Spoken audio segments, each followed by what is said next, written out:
هذا المربع العجيب راح يعطيك قدرة سحرية عبقرية جدا في الرياضيات. شوفوا شو بتعملوا. أول إشي بتطلب من واحد من أصدقائك يختار أي رقم بده إياه من أقل من 100. أي رقم، على سبيل المثال اختار الرقم 38. شوفوا الإشي السحري راح يصير هسه بهذا المربع وراح أعلمكم إياه. على سبيل المثال الشخص اختار رقم 38، رقم جدا عشوائي. شوفوا شو بتعملوا.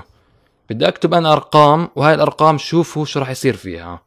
لو كتبت هون أنا 8 11 بعدين كتبت 18 1 بشكل سريع 17 2 7 12 3 20 9 6 10 5 4 19.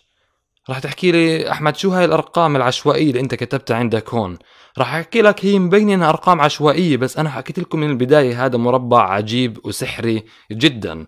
الشخص اختار رقم عشوائي كان الرقم 38. بدي إياكم تركزوا معي منيح.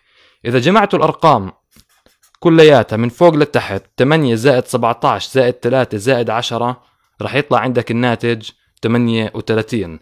إذا جمعت الأرقام اللي هون 11 زائد 2 زائد 20 زائد 5 بيطلع الناتج 38. طبعا الرقم راح يكون عشوائي. لو اختار الرقم مثلا 55 راح يطلع الناتج 55.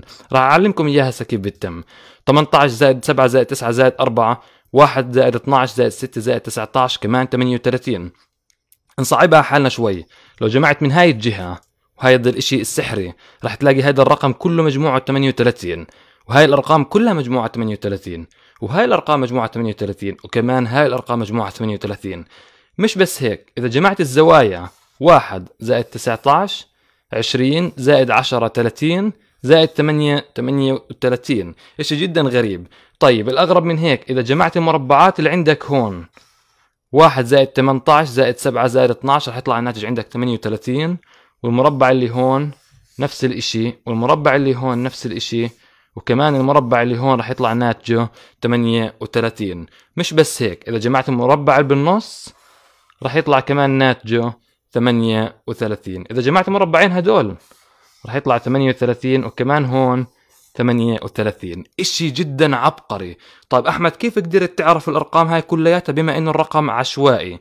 جدا بسيطة. كل ما عليك انك انت تحفظ مجموعة من الارقام وتكون معادلة رياضية بسيطة جدا. بتجيب ورقة زي هاي وبتكتب عليها الارقام الموجودة عندك هون: 8 11 1 2 7 12 3 9 6 10 5 4.